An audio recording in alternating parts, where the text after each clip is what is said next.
till 1 in the morning. Thank goodness Mr. Grant told us not to come in till noon today. Oh, did you say you wanted bacon? Bacon? No, just a hard-boiled egg. Just a 70-calorie hard-boiled egg for old Tubbo. Well, maybe a little dry toast with some butter on it. Do I smell jam? Ladies and gentlemen, the dieter. Mary, I'm entitled to break my diet a little. I've been good all day. It's 10:30 a.m. Who is it? It's Phyllis. Why is it always Phyllis when I'm in a good mood? Hi. Like it? What is that? A Christian Dior or a Marcus Welby? What's it for? Well, Lars' receptionist left to get married, so for the past 2 days I've been subbing. And it is so satisfying, Mary, I cannot tell you. Lars' receptionist, huh? I want things in the skin doctor game. Dermatology, Rhoda. You know how it is there, hectic and crazy. Oh, the wonderful, wacky world of bad skin. Mary, I cannot tell you how satisfying it is to be working again. Most people would say, Phyllis, you have everything. What more could you possibly want? And I say, well, it's just not enough for me. I mean, being a model wife and a perfect mother. You know how I am. Mm-hmm. We just have a hard time believing it is all. I have to go to the hairdresser's. Don't you have to be at the office? How can you have your hair done? Mary, it's for those patients I'm doing this. I feel if I look my best, it gives them hope. Something to shoot for. You know I love her. I really do. But what is it about her? I don't know, but I'll tell you something. She keeps on the way she's going. She's going to give overbearing, aggressive women a bad name.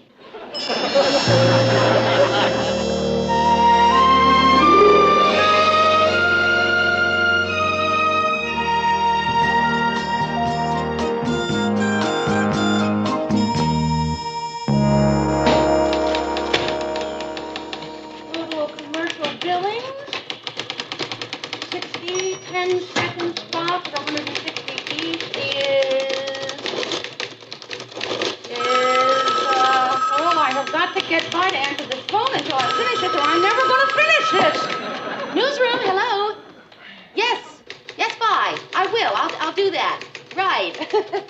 Bye would like me to pick up her phones while she's out to lunch. What's lunch, Murray? You know, it's been so long I've forgotten. Hey, Mary, can I say something to you? I know what you're going to say, that I am working too hard and I mustn't let it upset me. And you're right, I won't. I wasn't going to say that. I was going to say, would you pull the picture file? I need a shot of Neil Armstrong to go with this story. Sure.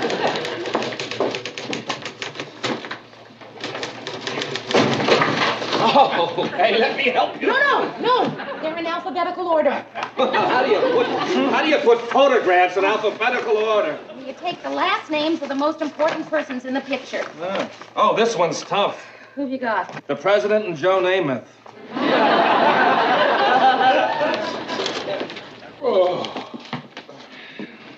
Oh, those 2-hour Mexican lunches really take it out of you.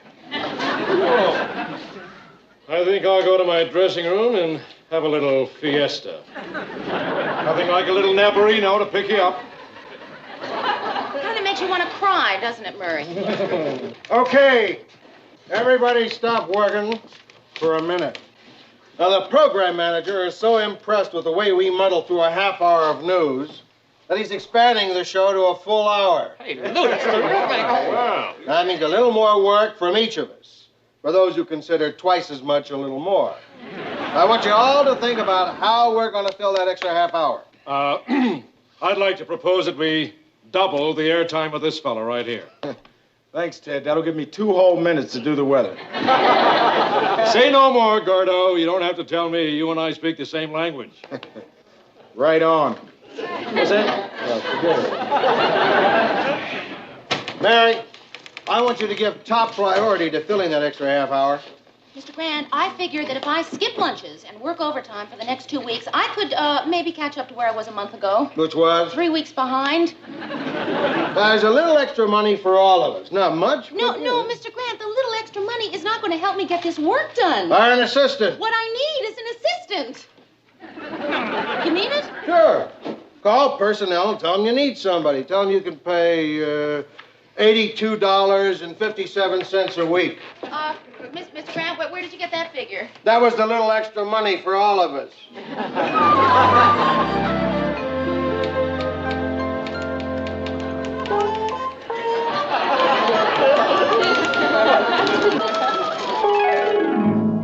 Rhoda? Are you sure you want me to do this to your dresses, this midi thing? Yeah. Oh, I just hate it. Of course you do. You got good legs. I live in the world of fashion. I do what all the magazines tell me to do. You know, I wore a hard hat for a week before I realized the magazine was Popular Mechanics. That was a joke. You're supposed to laugh. Oh, I'm sorry. I've got problems down at the office. What? Well, if I don't find somebody to help me with all the extra work, I'm going to go right out of my mind. Hi, all. Hi. So, who's going out of whose mind? I am, unless a minor miracle occurs and I find an assistant. An assistant? Yeah. Help me with some work on the show. Why don't you just shorten her legs? So how about me for the job? Well, you're already working for Lars, and I need somebody right now, so. I'm available. Lars got a little upset at something I did, and he gave me the old sack. What did you do? Oh, it's nothing. Oh, come on, it must have been something. What? Well, Lars got called out, and there were all these patients sitting there in his office, so I treated a few of them. So, like I said, I'm available. Phyllis, look, about the job, you wouldn't be interested in it. I mean, you don't know all the dumb things you'd have to do. I mean, it's all typing and filing and boring. There are no small jobs, only small people. But, Phyllis, you're not small enough for this job. Mary, don't. I'll do something else. Somebody's got to want me. Oh, I don't know. Phyllis! Mary, forget it.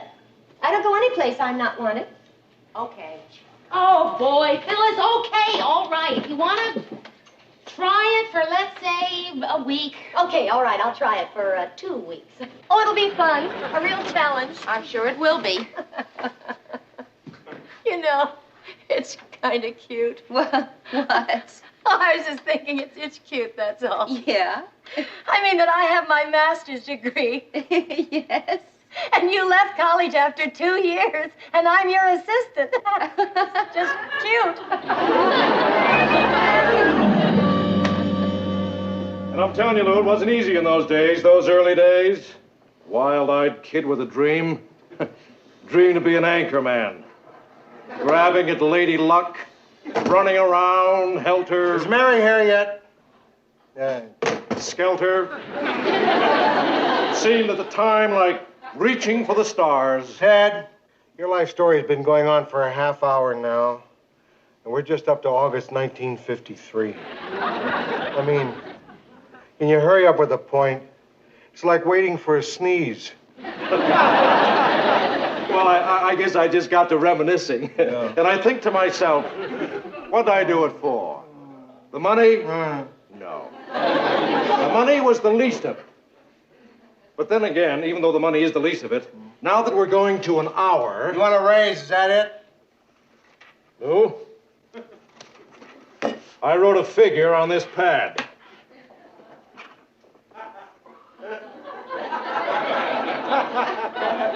Ted, I wrote 2 words on this pad.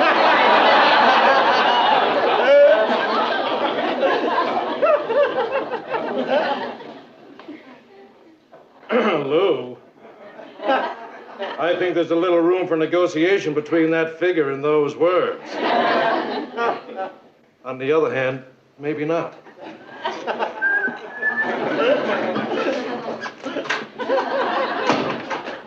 Phyllis, I am saying problem with your maid or no problem. This cannot happen again. An hour late. Mary, don't do it to yourself. Don't be a robot tied down to schedules and clocks. Phyllis, for the time being, let's just say that I'm a robot, huh? So this is the newsroom? Yeah, this is it. Morning, Gordy. Hi, Mary. Oh, Gordy, I'd like you to meet Phyllis Lindstrom, my new assistant. This is Gordy Howard, our weatherman. Gordy, I just want to say one thing. I'd love you to come over for dinner so we can really get to know each other. I mean, as human beings. Because we're going to be working together. Yeah, uh-huh. Gordy and I really hit it off. Mary.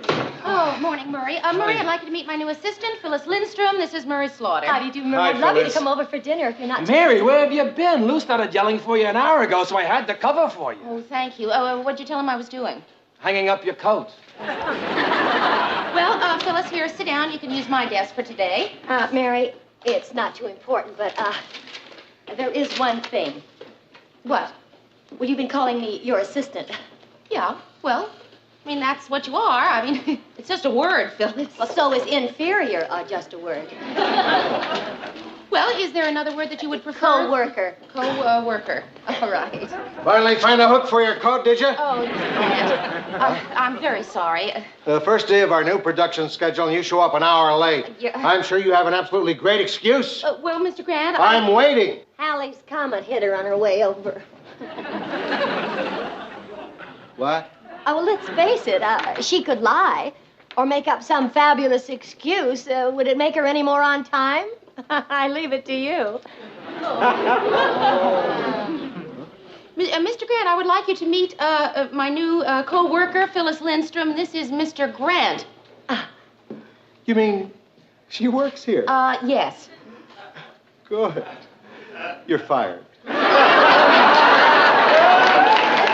She's really just trying to be helpful in her own way. Lou, if it'll make it up to you, I'll stay till, say 6 o'clock. Mary. Phyllis, our normal quitting time is 7. This should be an interesting day for you. A sort of combination orientation and last chance.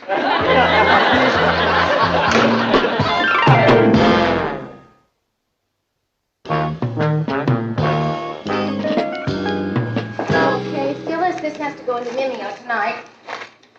Phyllis? Oh, yes. What do you want me to do? Well, all you have to do is just sort this stuff into 2 piles. The pink sheets and the blue sheets. The pinks and the blues, the pinks and the blues. Kind of like little girl babies and little boy babies. Uh-huh. And? That's it. That's it? Mm-hmm. Well, that's so boring. Don't you have people who do that sort of thing? Yeah, Phyllis, I have a person who does this sort of thing. You. I know this doesn't rival working in a dermatologist's office. Mary, do you have the rubber stamp with my signature on it? I have to autograph these pictures. No, I'm sorry, Ted, I don't know where it is. Yes, Phyllis Lindstrom, my new co-worker. This is Ted Baxter. Hi. Well, Ted Baxter. How can I find the words? I don't know. Of course, I'm thrilled and excited. Yes, of course. However, there is something I feel compelled to say. It has to do with the impression you make on others and the tremendous impact you have on people and how outrageously attractive you are. Oh, I'm boring you. You're not. No, cross my heart, you're not. Go on. But would you frustrate them, Ted? You're strong. You're too strong. Almost distant. You know you're the first one around here to recognize that. Look, I have to go to the studio right now. What are you doing here? Oh, we're just some stuff. Come with me. Phyllis, how's that stuff coming? Sorry, Mary, but I need this girl. Yeah, well, Ted, she's supposed to be doing the filing. She has more important things to contribute to this show than just filing some dumb blue papers. Don't worry, Mary. I'll do it later. Hi, Gordy. Yeah, uh-huh.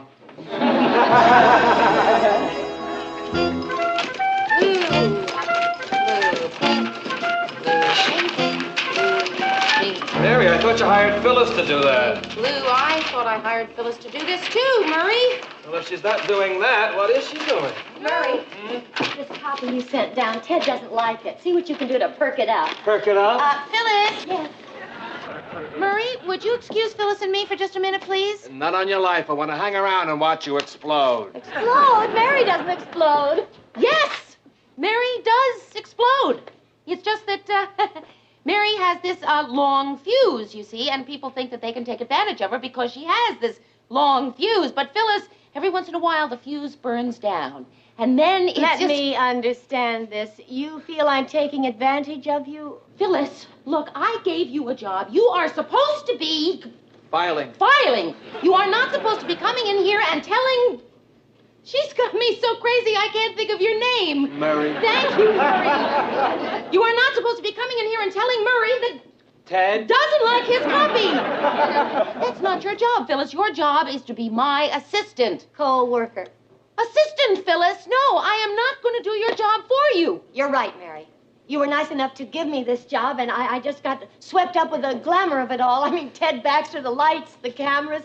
Mary, just as soon as I finish up in the studio, I'll run back here and do this. I'll stay until midnight doing it if I have to. It's all right. No, go, Phyllis. You can do it in the morning. I did most of it myself anyway. Oh, thanks, Mary. Uh-huh. Mary, see what you can do to perk this up. Perk it up. Hi, Gordo. Yeah, Thanks, guys. Rockefeller Nelson, Governor. Rockefeller Winthrop, Governor. Rockefeller David. Rockefeller John D. Jr. Rockefeller Happy. Rockefeller Center. You're filing? No.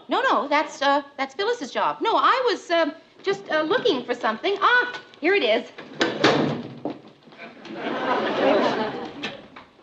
It's hard to believe that you had an urgent need for the file on Pancho Villa. Well, you know. Mm-hmm. Come into my office.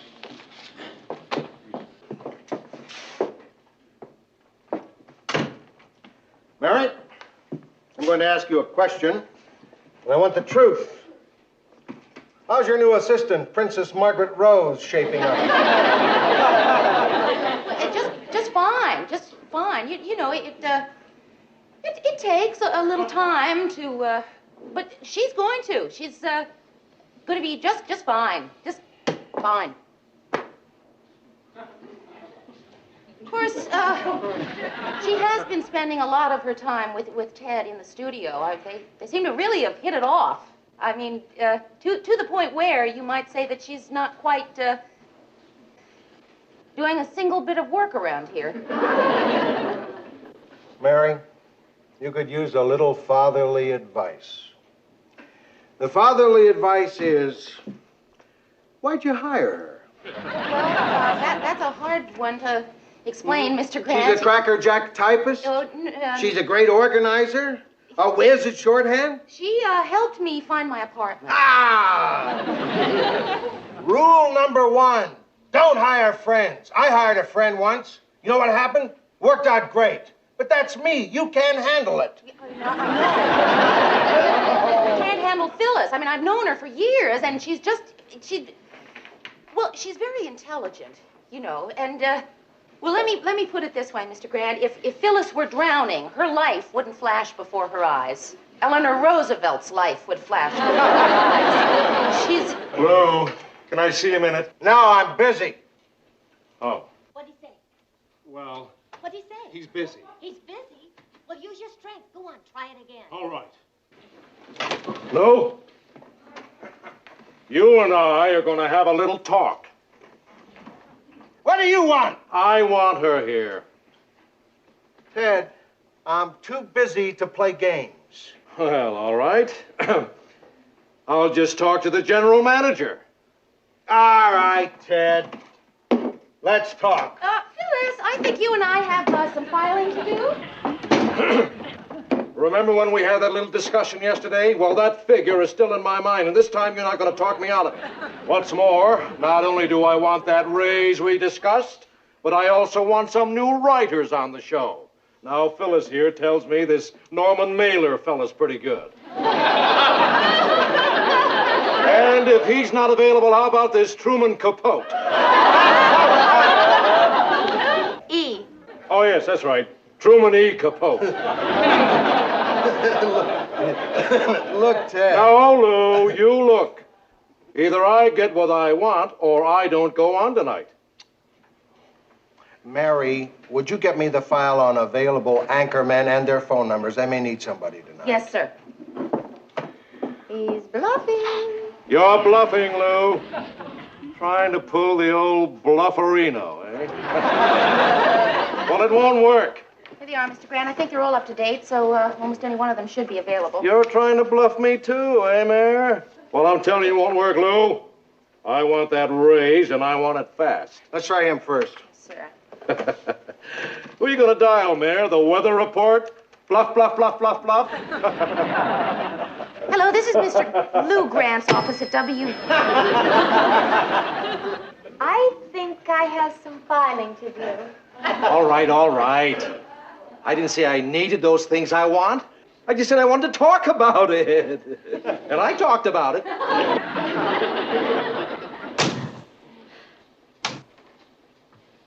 Who are you calling? It's going to be fair and warmer. Mary, she's dangerous. She's actually got Baxter convinced he's capable of human thought. Mary, you've got to... Keep her away from Ted Baxter. No, Give her a good talking to. no. Fire her. That's it.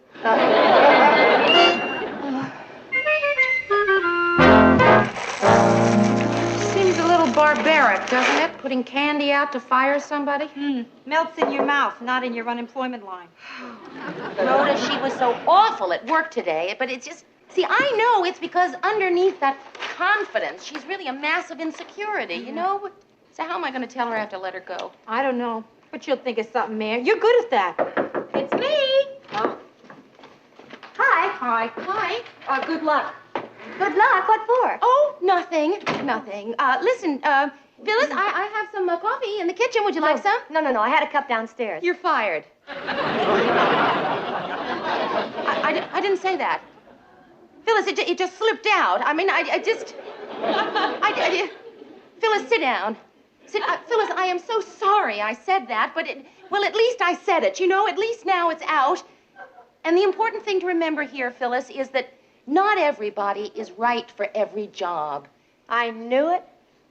I kept telling myself, Phyllis, I said, dress dowdy. What? Dress dowdy. Sure, I said, Mary's a pleasant-looking single girl, even a nice-looking single girl. But you know how touchy career gals get when you're married and they're not. Phyllis, what does your being married and my being not have to do with this? Nothing. No, we'll just say you fired me because I'm not right for the job. Okay? Want to say that? Phyllis. No, come on, we'll say that. I'll tell Lars he'll get such a howl out of it. Don't worry, Mary. It doesn't matter, really. Lars and I have fantastic plans for tonight. You know how married people are. Oh, where are you going? Oh, we're staying home.